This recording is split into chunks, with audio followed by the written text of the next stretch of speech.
Ukraine पर रूस के हमले का चौथा दिन है और इस बीच यूक्रेन के कुछ लोग जहां पड़ोसी देशों में पनाह के लिए भाग रहे हैं, वहीं कई लोग रूसी सैनिकों से मुकाबले की तैयारी भी कर रहे हैं। इस हमले के खिलाफ इधर दुनिया भर में रूस के विरोध में और यूक्रेन के समर्थन में प्रदर्शन हो रहे हैं। यूक्रेन में आम लोगों और भारतीय छात्रों का क्या है इस बीच हाल, और इस लड़ाई का अब आगे क्या हो सकता है अंजाम, साथ ही करेंगे चर्चा भारत के रुख की भी। चर्चा के लिए हमारे साथ होंगे खास मेहमान, लेकिन पहले हेडलाइंस।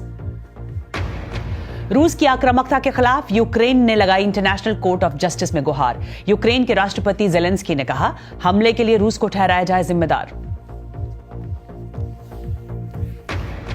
रूस के हमले के बीच किसी भी तरह यूक्रेन से निकल जाना चाहते हैं हजारों लोग। पोलैंड जाने के लिए रेलवे स्टेशन पर लगी भीड़, हर तरफ अफरा तफरी का माहौल। और रूस के हमले के बीच जो लोग यूक्रेन में रुके हैं वो बस करना चाहते हैं अपने देश की रक्षा। पेट्रोल बमों से भी लड़ने की है तैयारी। फ्रंटलाइन पर जारी घटनाक्रम के बीच रूस के हमले की दुनिया भर में निंदा जारी। कई देशों में हो रहे हैं रूस के खिलाफ प्रदर्शन।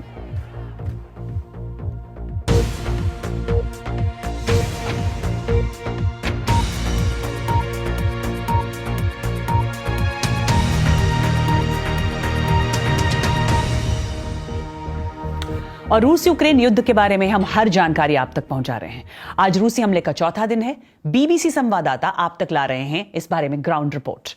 बीबीसी संवाददाता स्टीव रोजनबर्ग, लीज डुसेट, निक बीक, सारा रेंसफोर्ड, जिनकी रिपोर्ट भी हम आपको दिखाएंगे, और फ्रैंक गार्डनर जो इस बारे में विश्लेषण कर रहे हैं, मार्क लोवेन जो यूक्रेन पोलैंड बॉर्डर पर है, और साथ ही हमारे साथ जुड़ेंगे खास मेहमान।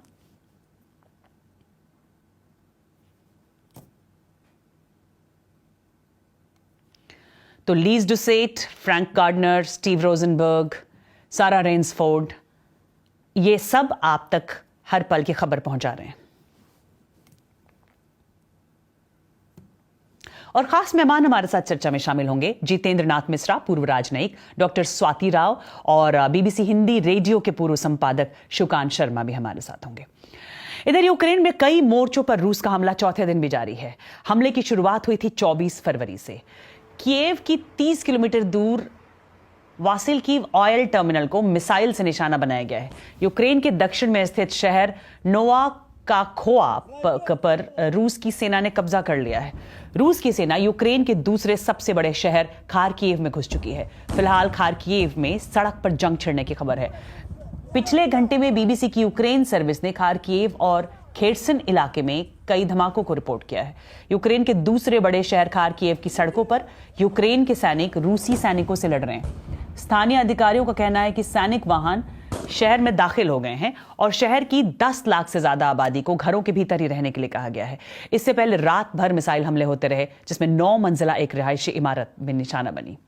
और दक्षिण में रूसी रक्षा मंत्रालय का कहना है कि उनके सैनिकों ने यूक्रेन के शहरों खार्सन और वार्डियांस्क को ब्लॉक कर दिया है। साथ ही यूक्रेन के सैन्य ढांचे पर एक और मिसाइल हमला किया गया है।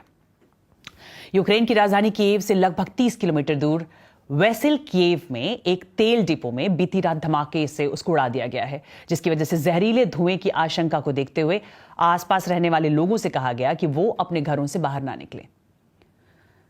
राजधानी कीव में भी एक रिहायशी इमारत गोलीबारी का निशाना बनी, जहां सख्त कर्फ्यू लगाया गया है। इस बीच यूक्रेन के राष्ट्रपति वोलोदिमीर जेलेंस्की ने कहा है कि रूसी सैनिकों ने असैन्य ठिकानों को भी निशाना बनाया है। उन्होंने इसे बर्बरता बताया है। जेलेंस्की का कहना है कि रूसी सैनिक एम्बुलेंस को भी नहीं छोड़ रहे। रूस का कहना है कि यूक्रेन के साथ बातचीत के लिए एक प्रतिनिधिमंडल बेलारूस पहुंच चुका है, लेकिन यूक्रेन के राष्ट्रपति वोलोदिमीर जेलेंस्की ने इस पेशकश को ठुकरा दिया है। और उन्होंने एक ट्वीट किया है। ट्वीट करके उन्होंने कहा है कि यूक्रेन में आईसीजे में रूस के खिलाफ अपना आवेदन दे दिया है। रूस को इस बात के लिए जिम्मेदार ठहराया जाना चाहिए कि उसने आक्रामकता को तर्कसंगत बताने के लिए नरसंहार की